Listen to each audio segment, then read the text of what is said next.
Hello students, welcome to my YouTube channel. बच्चे exercise 7.1 question number 8। In right angle ABC, right angle at C, एक triangle दिया हुआ है ABC और जिसमें सी जो है ये हमारा राइट ट्रायंगल है।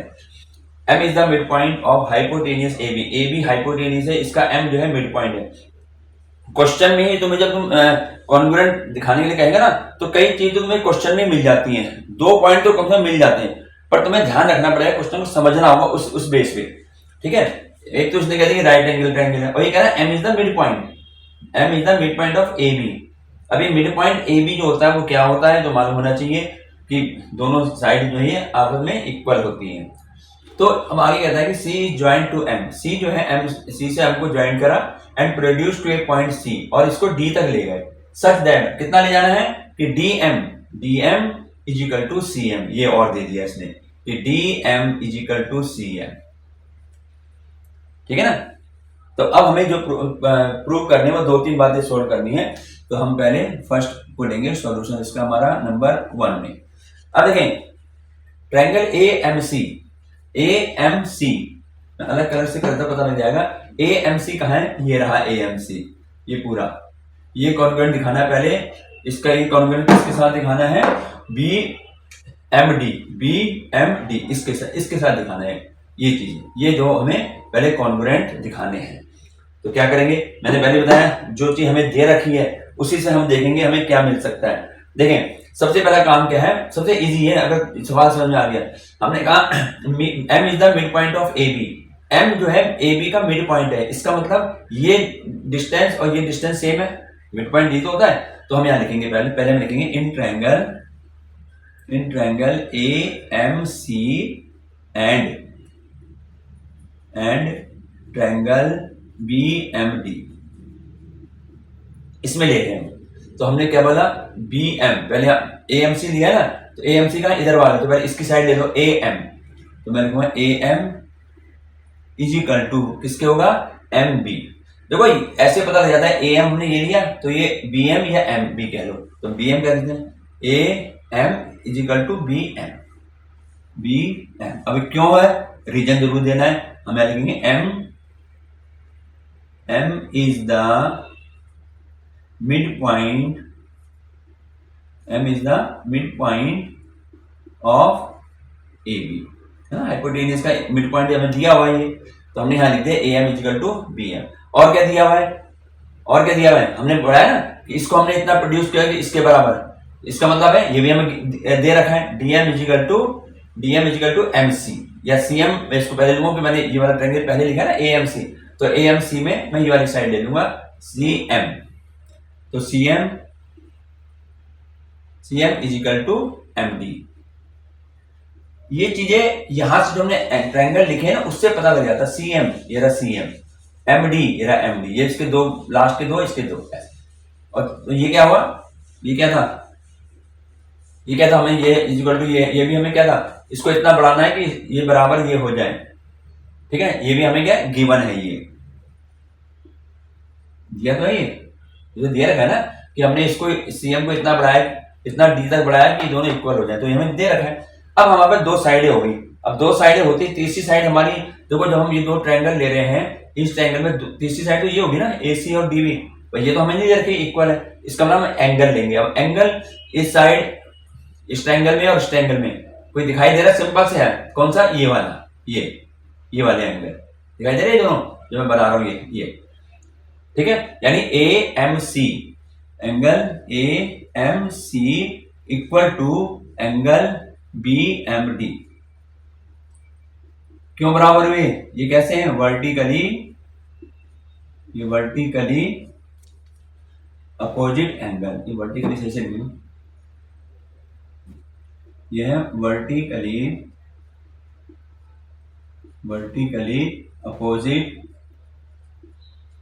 Opposite angles. ठीक है, तो 2 साइड हो गई, एक एंगल हो गया, 2 साइड हो गई, एक एंगल हो गया। ठीक है, लेकिन एंगल क्या है जो इसको इंक्लूड कर रहा है साइडों को, तो यहां पर हम क्या लिखेंगे, एस ए एस। ठीक है ना, तो हम यहां लिखेंगे triangle A M C congruent हो गया ट्रायंगल बी एम डी के। और किस नियम से हुआ ये?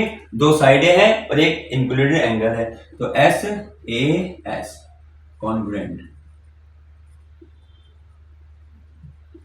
ये हमारा पहला पार्ट कंप्लीट हो गया। ठीक है, अब देखें बच्चे, हम जब ये कह रहे हैं, हमने ये दिखा दिया कि ये ए एम सी और ये वाली, ये दोनों ट्राइंगल जो है हमारे कॉन्ग्रुएंट हो गए। अब इसमें मैं कोई भी पार्ट इक्वल दिखा सकता हूं। जैसे मान लो मुझे इसको दिखाना है, मैं ये बराबर इसके दिखा सकता हूं, ये वाला एंगल इसके दिखा सकता हूं, और ये वाली साइड इसके इक्वल दिखा सकता हूं। क्यों? क्योंकि हमारे कॉन्ग्रुएंट हो गए। तो कॉन्ग्रुएंट में हम जो है सीपीसीटी लिख करके पार्ट हमारे इक्वल हो सकते हैं। ठीक है, तो इसको हम आगे करके हमने यहां कॉन्ग्रुएंट दिखा दिया। अब इसके बाद सेकंड पार्ट आ जाते हैं। अब सेकंड पार्ट क्या है इसमें? सेकंड पार्ट कह रहा है डीबीसी इज राइट एंगल। हमें दिखाना है डीबीसी, ये पूरा एंगल जो है हमें राइट एंगल दिखाना है। ठीक है, ये वाला डीबीसी, ये हमें जो है राइट एंगल दिखाना है। अब मैं बात करूंगा इसकी, ये वाला एंगल और ये वाला एंगल, यानी एंगल डीबीसी, ये किसके इक्वल होगा? मैं ऐसे दे रहा हूं ना, बी डी सी, ये किसके इक्वल होगा? सी ए बी के। देखो यहां लिखता हूं मैं, B D C, angle B D C ये इक्वल होगा किसके? ए सी डी के। होगा इक्वल? ये और ये हमारे इक्वल हो गए। क्यों इक्वल हुए? अभी हमने ये निकाला ना, अभी हमने करा ना ये,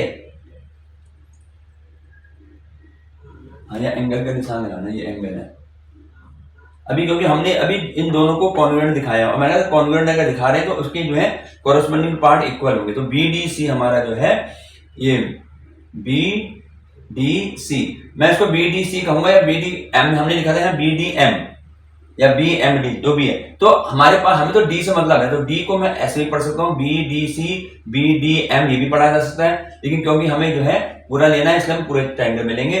तो B D C is equal to हमारा आ जाएगा ए सी डी, यानी ये वाला एंगल इसके बराबर होगा। और इसको हम क्या दिखाएंगे? क्यों दिखाएंगे? इसको हम दिखाएंगे सीपीसीटी में। सीपीसीटी क्यों दिखाया सीपीसीटी में? क्योंकि हम ये प्रूव कर चुके हैं कि ये दोनों ट्रायंगल जो है ए एम सी और हमारा बी एम डी हमने कॉन्ग्रुएंट दिखा दिए। तो ये दोनों कॉन्ग्रुएंट के पार्टी तो है दोनों जो है, तो हम इसको सीपीसीटी दिखा देंगे। इसको समझा क्यों दिखाया सीपीसीटी?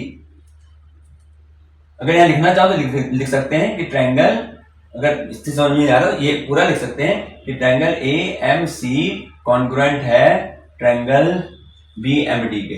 बी एम ये भी लिख सकते हैं, अगर नहीं भी लिखोगे तो भी सीपीसीटी से काम चल जाएगा, क्योंकि दोनों एंगल जो है इसी के अंदर आ रहे हैं। अब देखें ये दोनों एंगल कैसे हैं? ये दोनों एंगल अल्टरनेट इंटीरियर एंगल है, यानी कि दीज आर, हमें डीवीसी दिखाना है, these are alternate interior angle.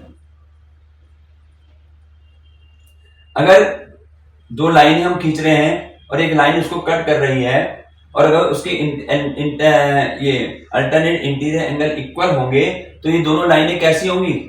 Parallel होंगी। जैसे मान लो भाई ये दो लाइनें हैं और एक लाइन इसको कट कर रही है, और हम ये कहते हैं कि हमारे इंटीरियर एंगल, ये एंगल इक्वल अगर हमें दे रखे हैं तो ये दोनों लाइनें जो होंगी पैरेलल होंगी। तो हमने यही चीज यहां निकाली है कि अगर ये दोनों एंगल हमारे अल्टरनेट एंगल हैं और दोनों इक्वल हैं, तो इसका मतलब है डीबी और एसी जो है हमारा क्या होगा? पैरेलल होगा angle. So DB parallel to AC, इतना समझ आ गया? डीबी और एसी हमारे पैरेलल हो गए क्योंकि अल्टरनेट एंगल जो है हमारे इक्वल में थे। अब इसके बाद हमें क्या करना है बच्चे? अब हम यहां हमें तो ये दिखाना है एंगल 90 डिग्री दिखाना ना, राइट एंगल। अब मैं क्या करूंगी, हमें मालूम है कि ये और ये पैरेलल है। अब ये और ये पैरेलल है, अब यहां लिखेंगे since dB parallel AC and BC is transversal, बोलिए दोनों काट रही है, and BC is transversal, BC transversal होगी, ठीक है। ये दोनों पैरेलल लाइनें होगी, ये ट्रांसवर्सल लाइन होगी। और हमने ये पढ़ा हुआ है कि ट्रांसवर्सल लाइन के एक ही साइड के एंगलों का सम कितना होता है, 180 होता है ना। Sum of angles on the same side of transversal, तो उसका हमारा 180 था। इसका मतलब क्या हुआ, एंगल डीबीसी प्लस एंगल, उसका दूसरा एंगल क्या है, ACB, angle ACB is equal to कितना होगा, 180 डिग्री। अब यहां लिखना पड़ेगा reason, angles on the same side of, इसको हम लिखेंगे sum of the angles, sum of the angles on the same side of transversal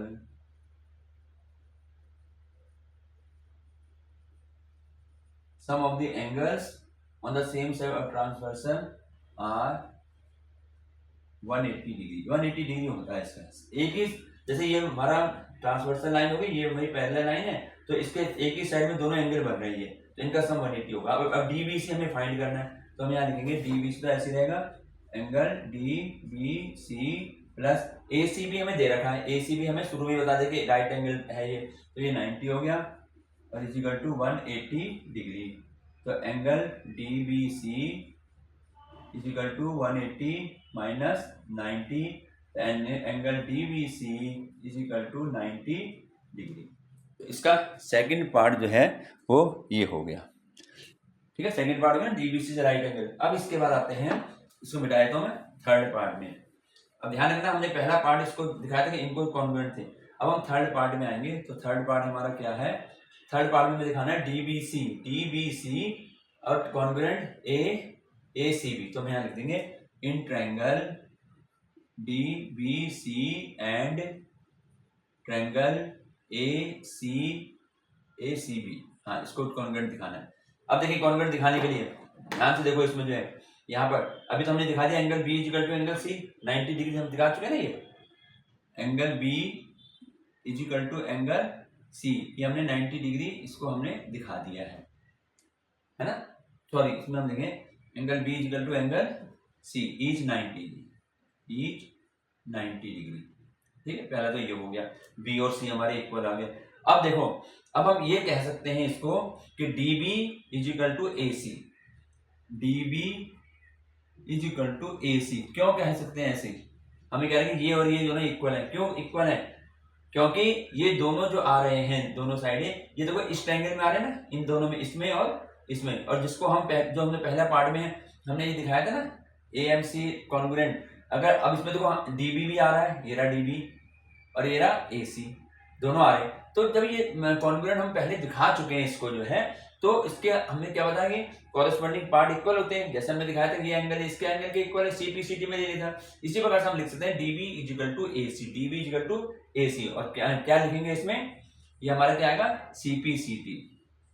और सीपीसीटी कहां से आया, वो जो हम पहले हमने इसको कॉन्ग्रुएंट दिखाया था, ठीक है। तो हम यहाँ लिख सकते हैं सीपीसीटी, क्योंकि हम इसको पहले कॉन्ग्रुएंट दिखा चुके हैं। और कॉन्ग्रुएंट होने पर, जैसे मैंने इसमें लिखा है, चाहे तो ऐसे इसको भी लिख सकते हैं नीचे। अगर तुम्हारी समझ में नहीं आएगा कि भाई सीपीसीटी कैसे आया, तो ये अपने जानने के लिए तुम ये लिख सकते हो कि एंगल, ये ट्रायंगल एएमसी कॉन्ग्रुएंट था ट्रायंगल बीएमडी के।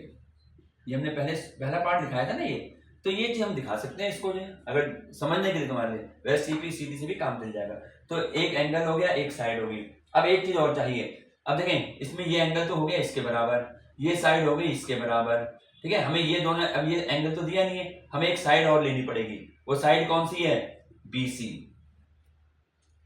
देखो ऐसे भी पता लग जाता है, बीसी यहां भी है, बीसी यहां भी है, और फिगर में देख के भी पता लग जाता है। तो हम इस ट्रायंगल की और इस ट्रायंगल की बात करते हैं, तो बीसी हमारा कॉमन है, तो यहां लिख देंगे BC is equal to BC, और यहां पे कॉमन लिख दिया, कॉमन। तो ये हमारा हो गया दो साइड और एक एंगल, दो साइड ये और ये साइड ले ली और ये एक एंगल हो गया। अब एंगल जो है इससे इंक्लूड हो रहा है साइड से, तो हम यहाँ लिखेंगे ट्रायंगल DBC कॉन्ग्रुएंट किसके दिखाना था, ट्रायंगल ACB के, ACB। तो हमारे पास इसमें क्या आ रहा है, SAS कॉन्ग्रुएंट, क्योंकि दो साइडें और इंक्लूडेड एंगल है, ठीक है ना। तो SAS में हमारा काम बनेगा। ये हो गए इसके दो पार्ट, तीन पार्ट हो गए। अब इसका फोर्थ पार्ट देख लो, इसका ही हम अब करते हैं फोर्थ पार्ट। तो फोर्थ पार्ट में हमें क्या दिखाना है, फोर्थ पार्ट में हमें दिखाना CM equal to half of AB। CM हमें दिखाना है, CM हाफ ऑफ AB। तो बच्चे हमें ये मालूम है, this is equal to this, यानी